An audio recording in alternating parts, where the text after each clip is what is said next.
You do work really hard for it. It's not like any career that I know of. And you definitely belong here. Like, even if you're a dad that decided to stop flying and for whatever reason. Most pilots don't understand what career opportunities are available in the world of aviation.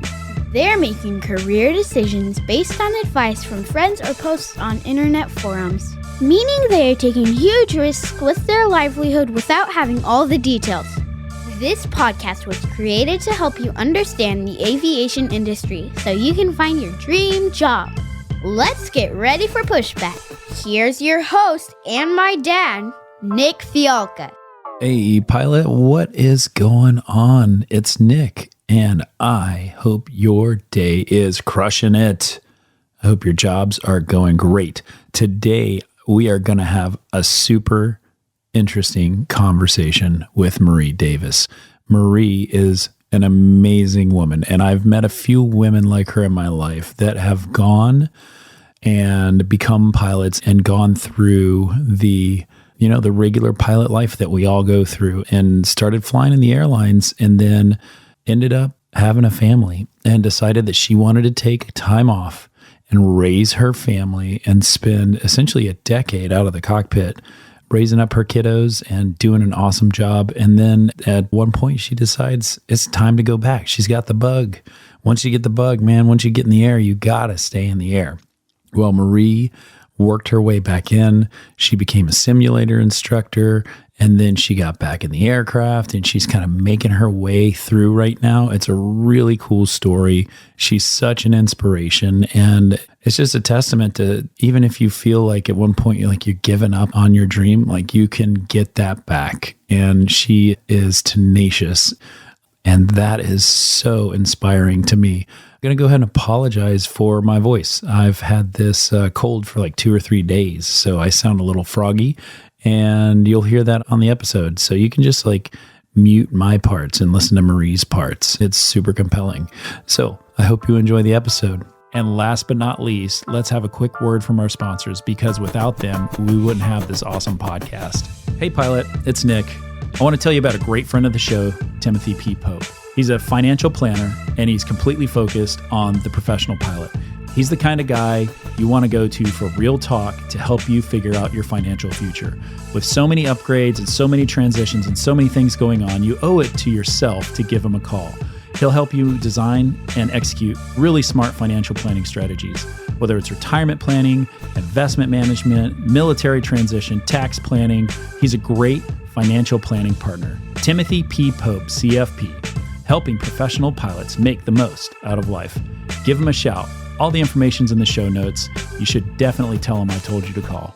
All right, welcome to another awesome interview. And I have today a very special person, Marie Davis, and we are going to go down the path of what it's like to be a pilot and a female in this industry and all the ups and downs. And Marie, thank you so much for coming in today. You're welcome. Good morning, Nick. Good morning. This is super fun to me. All right. We've been chatting a little bit, but will you kind of walk me through your early career and what that looked like? Sure, I'd be happy to. I always wanted to be a pilot and just didn't really know how to do that. So I actually started by walking down to the local airport at San Diego. My mom had been a flight attendant for United in the 60s, so I think that put the bug in the possibility of an aviation career. So I just went to the local airport and started taking all my lessons at San Diego Flight Training, and then went right into, I dispatched there for a little while, and then I was an instructor, and then I became the assistant chief pilot. And from there, they all thought I was nuts, but I left to go fly canceled bank checks for Flight Express. Not a lot of people know what canceled bank checks are these days, but... What year was that? That would have been 1999, the end of 98, 99. Okay.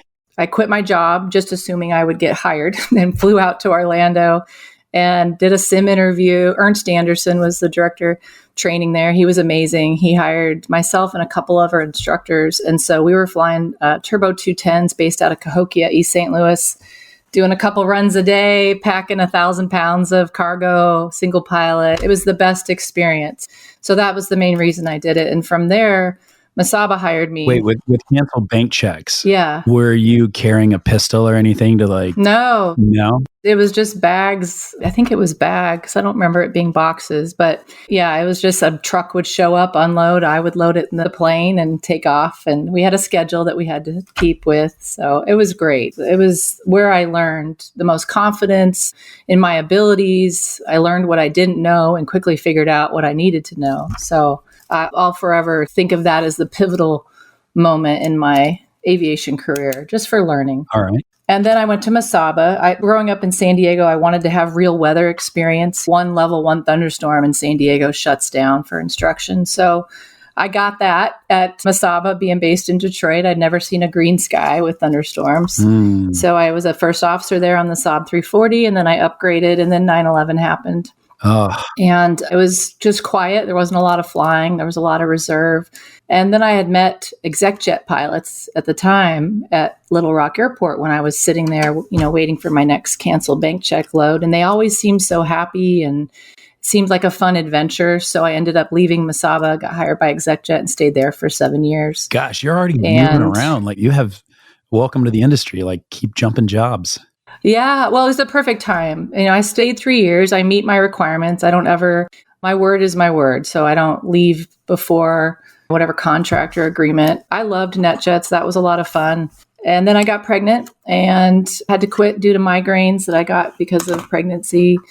And then I always wanted to be a stay-at-home mom. So I ended up staying home with my now 15-year-old for, I guess it was about 5 years. And then he went to this K through 12 school. And I just went to the principal and said, hey, I want to work here and just be around him. So he hired me actually that next year as the high school science teacher.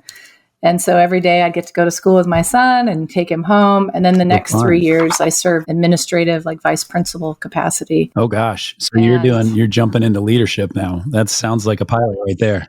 Yeah, so it was great. I had previous restaurant managed experience, which that's what I did before I took flying lessons, just to pay for flying lessons. I did anything, just kept moving up to try to make more money to pay for flying lessons. After the school enrollment went down, so I was looking for another job, and I have a friend who's an American. He was a management pilot at the time. And he said, and we always talked aviation at family get-togethers. And he said, American is hiring SimPs, simulator pilots. Yeah. I didn't know what that was. You live in base. You live in one of the bases, right? Yeah. Mm-hmm. So I applied, and this was new after the merger between American and US Air. American had always done simulator pilots, and US Air had used IPs, first officers. So this was a new thing. When do you think that was? Do you remember? Gosh, I can't even remember the merger. Well, 2018 is when I got hired, and I was the second round of interviews. Originally, they had only hired retired check airmen, retired captains to come back and teach in the sims. So remind me, how long had you been out of flying? The last aviation event I did was 2009. I came back after my son was born, went through a month of training on the Excel to get retyped and recurrent. And then I realized I just didn't want to be gone. And his dad's a pilot too. So I just wanted someone to be home with him. Yeah, man. So like, did you go to the job because like, oh, it's just another job? Or were you feeling like, I got to get out of here. I'm going to go crazy if I stay what I'm doing? It's a little bit of both. I didn't dream of anything in aviation again because at one point I had lost my medical. I had gotten it back legally, but hadn't kept it current. So I really didn't think a career was possible again. And so when this opportunity came up, I was so excited because I love to teach. I feel like it's something that I'm good at, and it just happened to work out. I went through 2 rounds of interviews, and they hired me here in Charlotte to teach on the E190. Did you do anything different? Like, I imagine putting myself into the HR person's position, right? And I'm going to sit down with you and I'm going to interview you. And I'm like, well, you've got these quals, but it's been like 10 years. So like, why should I hire you? Did you get that kind of question, and how did you manage that? I did get that kind of question, and I did get put through extra interviews with extra people, and I understand. And I think it's just they needed to change their thinking, where if someone is good at teaching, that can be a good person to hire, even if they have not been actively flying the line. Yeah, that's a really good point. The fact that you remained in education, which is step one, Hmm. right? Because Right. you're teaching the jet, and then you're also going over and teaching the skills, like instructing the skills. That sounds like a good mesh. So if you've got like let's say there's a woman listening right now who's got kiddos, she's ready to do this. She's kind of following that same path. Like what advice would you give for that? I would say if you like to teach, a simulator pilot job is amazing. If you live in a city that has simulators with an airline or flight safety or CAE, it's an amazing job. You get a type rating, you get to teach in the sim, you do occasional seat fills, and then you go home every night, which was really important to me at the time. So Yeah. if it had involved any travel, I could not have done that then. Yeah, commuting to that would be tough. It'd be very tough. You had jump seat privileges on American metal, but not wholly owns or any other airlines. Yeah, and you're on the 190. Was it AQP or 121? Was it the style of training? It was AQP, thankfully. I survived 3 years in 121 at Mesaba.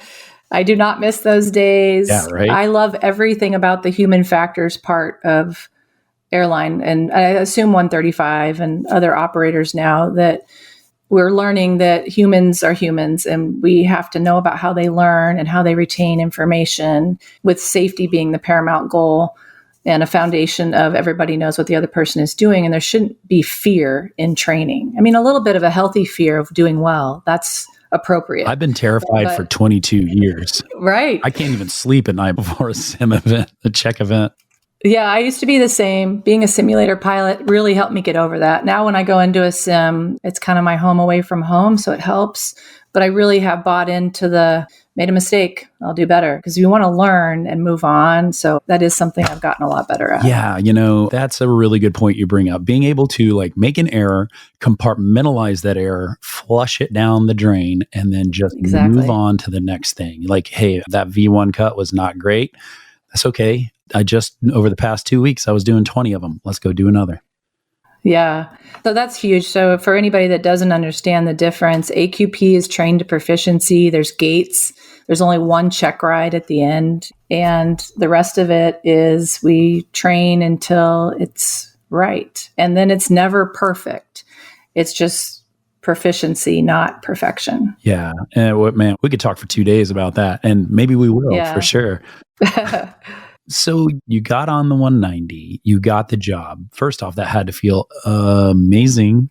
Oh, I was so happy. Every day I walked into the training center, I'd look up at the big American Airlines lit sign out front and just so thankful because I never dreamed of this day. I didn't look back with regret. I was so happy to be home with my son, but I also didn't look forward to aviation because I didn't know there was a possibility. So I loved it. It was a really great environment. It was a small fleet.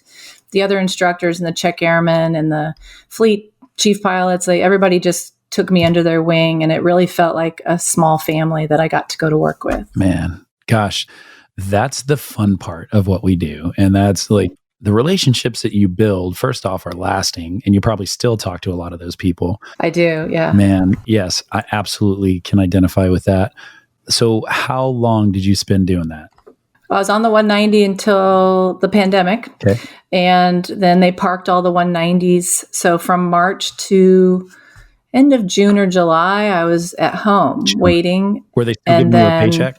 They were, yes. Amazing. And I was so grateful because I ended up with 3 teenage boys doing high school online learning. Oh. So the timing was good that I could be home with them and help all the technology needs and keep them stocked up with snacks.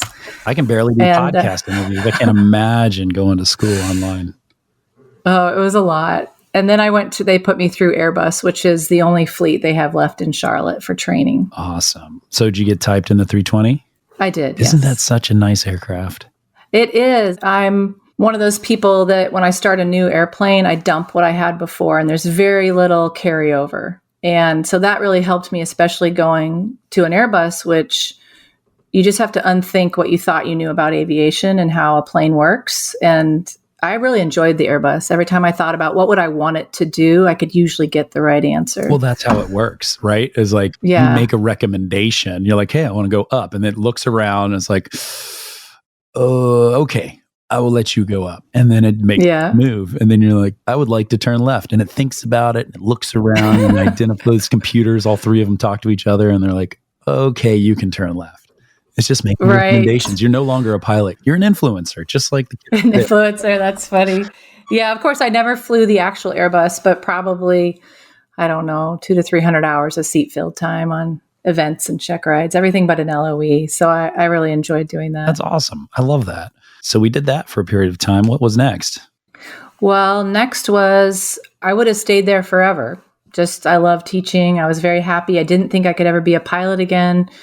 The Czech airmen who worked there, they just love everybody to go fly. So they were very insistent that I needed to try to go get my medical back. And they put me in touch with somebody with APA that recommended a doctor. And I went out there and came home with a medical. So then I started to think, oh, well, okay, maybe a future in aviation outside of teaching is possible, but still I would have stayed. At one point, American was going to put all their training in Dallas, which means close the Charlotte Training Center. And I couldn't commute with 3 boys in the house at the time. And Piedmont trains in the same facility. So I'd made some contacts there and I took a chance. There were no guarantees. I got hired as a first officer. First day of class, they started the direct entry program again, which was fantastic since I already had all the requirements for that. And then my experience, they watch new hires coming in to see who has training experience, and they needed a simulator instructor. So from the very beginning, I was walking 2 paths. I was going through OE on the jet, and I was doing observations to get signed off as a sim instructor. Okay. And that's what I do now. Yeah. So let's talk about that a little bit, right? Like, was the conversation in the interview process about like, hey, I'm going to come in and do both? Or was it? No, not at all. It was just to get hired as a first officer. Great. Okay. So you get hired as that first officer. How, like, if I'm a person, like I've done sims, I've done all that stuff. If I want to go to an airline and do both and not just like, because usually what happens is you get hired, you go fly, you spend some time on the line, and then you apply. How did you manage to like find your way VFR direct? Was it because of those relationships beforehand? I believe so, and my reputation in the training center. So even people I didn't know well at Piedmont, they knew all the people I'd worked with specifically on the 190 and some Airbus. So definitely relationships in this business are so important. I definitely think it impacted the decision. Plus there was a need. They needed simulator instructors. Did they come to you or did you send an email? Like, how did you do that? It was both. Expressed interest and just worked out to be good timing. Did you have to interview a second interview for that part? Not exactly. It was more of a conversation.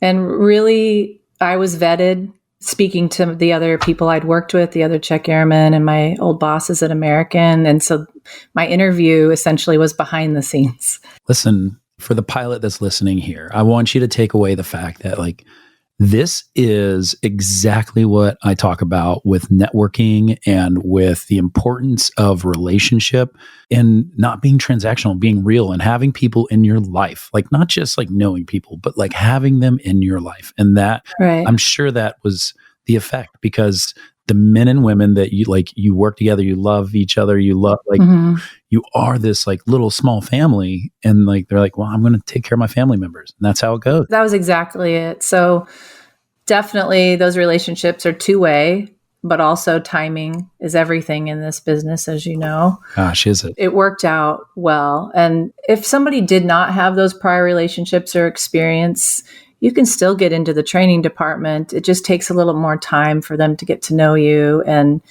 it's kind of how you show up in training too, and expressing interest and making friends with people in the training department. And yeah, like I would say at my airline, I have this experience as well, right? I'm super interested in doing a couple specific things that are other than just flying the line. And I've made it my job to go forward and meet the people that make the decisions. Be intrusive, but also like not aggressive. right. That's the tightrope you need to walk as you do it is like, hey, here I am. I'm a great person. I would love to contribute. And eventually you start to gain traction with that. Right. I agree completely. So you've been doing this Piedmont thing for how long now? October was a year. October was a year. We're recording this at the beginning of 2023. And so you've had some like a really busy time there, huh? Yes. Yes, I would go to my overnights during OE, a direct entry captain. I specifically needed 60 hours. I wasn't previously typed in this jet. And I would go to the overnights and study for teaching. And then I would come back and I would have some observations and practice teaching. And then I'd be studying to go back to the line. So it helps that I was still in the American family as far as operations. And there was a lot of similarities. So that definitely helped. But it was very busy. Yeah, for sure. And then as you are instructing, like 2022 was a massive year for hiring. So were you guys just like full gas the whole time? Yes, and we hired, I believe, 13 more sim instructors after me from within the ranks. And yes, we trained a lot. Most of the time, I have 2 first officers when I'm training. That has recently turned around. Piedmont, like the other airlines, is now short captains.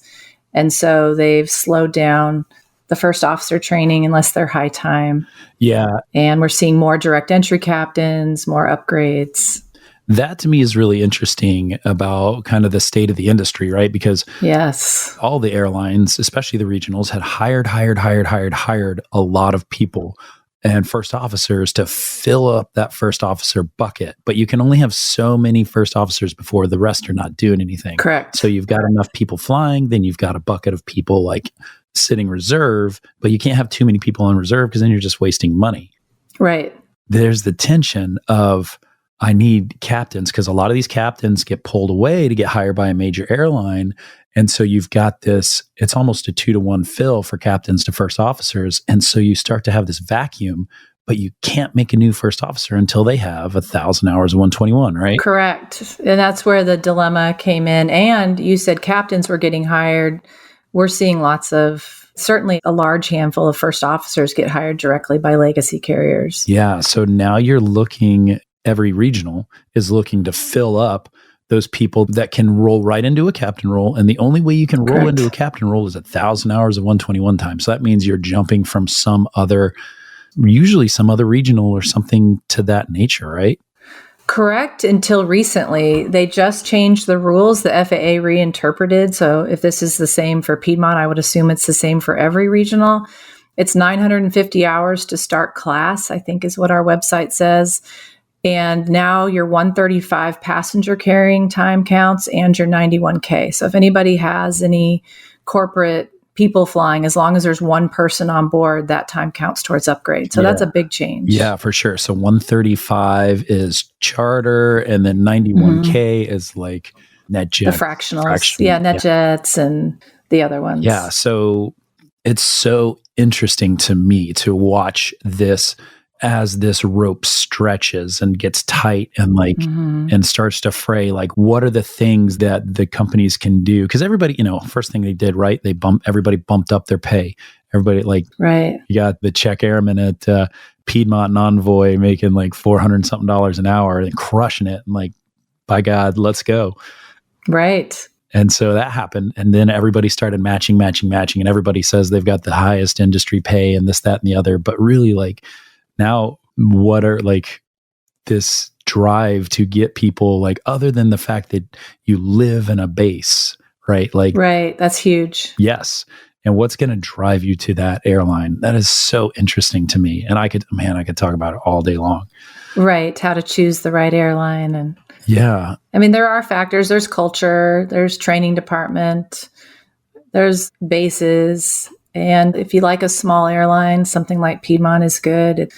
You get to know more people. I really like that. I enjoy starting to feel like I know people at the cities I go to. If you want to get good at switching your radios, you should go to Piedmont because you're going to park on the E course and you're going to have 4,000 ramp frequencies before you get out to the runway.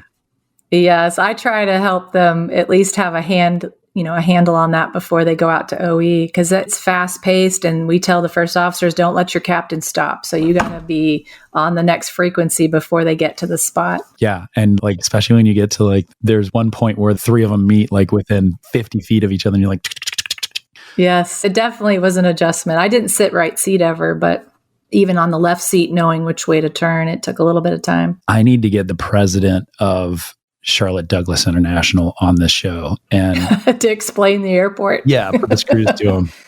What's the master plan there? Why is this so hard? Why is this so hard? I don't know. It's still the best little busy airport, I think. Parking is still reasonable. It has its issues for sure. But I grew up 2 hours from there. So that's what I grew up knowing, right? We would drive to the airport to pick up my grandfather who flew in from Austria. And that's all I ever knew. So, okay, I digress. Let's get back to the thought about seeing the change, right? Let's put our Piedmont hat on.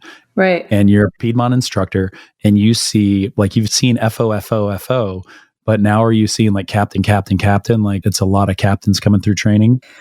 Honestly, my schedule, I did have a few, but again, tonight I start a 2 FO pairing for 4 days for their first 4 lessons. So there are still some. I would assume these are the end of the first officers they hired months ago, and we prioritize getting captains through, and now they're getting the FOs through or their high time FOs. And we have a cadet program, and those first officers that come through that are also still in the pipeline.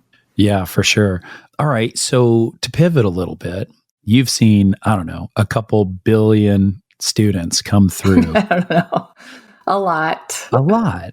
Talk to me about what advice you would give them to be successful at Piedmont in training. I would say this would apply to any airline that is operating jets. Jets aren't so difficult to understand. It's just the speed that things happen. So if you've been flying 152s or you've been flying something small, doing pipeline patrol, all VFR, we've had that. We've had people buy their own airplane and just cruise around until they get 1,500 hours. Sure, I'm not knocking any of that. Do what you got to do. Do what you got to do. However, when you come into a jet and your instrument scan is weak, and now we're flying at 300 plus knots, it's very difficult to keep up. So if you can get into getting some instrument flying, if it's something that you're low on before you come in, go rent some simulator time somewhere, that would make training 1,000 times easier. I find myself, just the state of the industry, no fault against these pilots, teaching basic attitude instrument flying while teaching them a jet. And it's just hard on them also. So this would be something that would behoove them before they come to training. Yeah, I need to do a solo episode on just how to succeed in training. That would be a really good conversation. You said rent time in a simulator. Now, you're not talking full motion 737. No, just to prepare for my simulator pilot job, I hadn't flown in 10 years, right? So I was like, I hope I can still scan. And I couldn't find anything except this little Redbird simulator down at the Rock Hill Airport. If I can pass that, I can pass any simulator. It was all over the place, but it was perfect. It was enough for me to see, can I still scan? Can I still focus on what I need to focus on? And it worked. My interview was in a 777 down in American, which I'd never had auto thrust before. And I kept asking the guy, what's a power setting? What's pitch and power? And he's like, you don't need it. Oh, okay. So he kept dialing in speeds and I didn't know what he was doing, but I just finally was, okay, fine. I guess you got the speeds and I'm just flying. Yeah. But yeah, that Redbird actually prepared me for that. So I would say any simulator. Yeah, that's a really good point. I did the same thing. So I took, 6-7 years off of flying. And when I came back, I used to be really, really good, I thought at least. And then my mentor, he owned a flight school on the West Coast and had a Redbird and actually is part of the Redbird team. And so I went out there and started fiddling in that sim. And man, I got my butt handed to me. It was awful. It was terrible. And I sat in that thing for hours and hours and hours and got less terrible. I wouldn't say I was good, but I was certainly less terrible.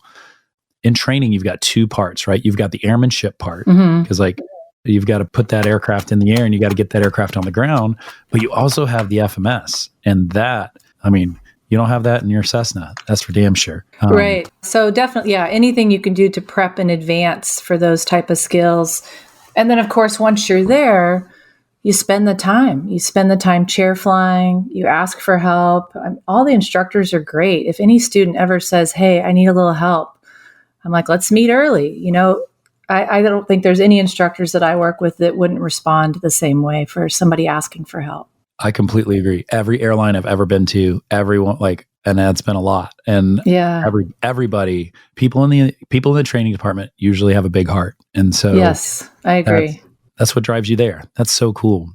Man, Marie, this is such great information. I really appreciate you spending time with me and the pilot listening, because especially the moms out there that are, I can't imagine what it feels like to make these life decisions, to decide like the number one thing right now is to raise this family. And then at some point, like, gosh, man, I really miss this flying thing. Right. You did it. And you worked so hard to get there. I didn't realize how I didn't feel 100% myself until I got back into this. And then I was like, oh man, I miss this so much. And you do work really hard for it. It's not like any career that I know of. And you definitely belong here. Like, even if you're a dad that decided to stop flying and for whatever reason, or anybody that's taken a break from aviation, we need everybody. It doesn't have to be just the ones right out of college. Everybody, all ages, adds something to this industry and makes it more well-rounded. And I appreciate that about who we're seeing come in. It is all ages. Yeah. And I've flown with so many women that have had a similar story to yours. And hats off to you, because that is such a huge mountain to climb, and I love it, and it's so exciting, and I always learn so much, and you always bring such good perspective, and that's been my experience, and I'm so thankful. So I'm thankful you're doing it. It is super fun. Thanks. Yeah, it is. I love it. I'm so grateful. Man, well, thank you for spending some time with us, and thank you for just giving us all this great value. You're awesome, and I hope we can chat again sometime. Yes, I hope so. It was great talking to you. All right. Thanks, Marie. You're welcome. Bye. Hey, before you jump out of here and go on to the next podcast, can I ask a big favor? Would you mind going over to your app that you're listening to this podcast on and give me a review? Give me a 5-star review if you love it. Give me a 1-star review if it totally sucks.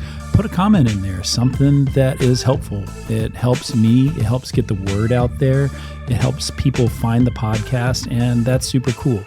If you don't do that, maybe you could just share the podcast with a friend. Tell a buddy who's trying to figure it out, trying to sort out this pilot dream of theirs and get a little bit further. That is super awesome as well. Last, if you don't do either of those two things, how about this?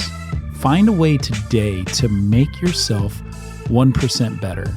Do that thing that you've been putting off. Put your foot forward, make movement, get yourself going, get that inertia that you need to succeed in this industry.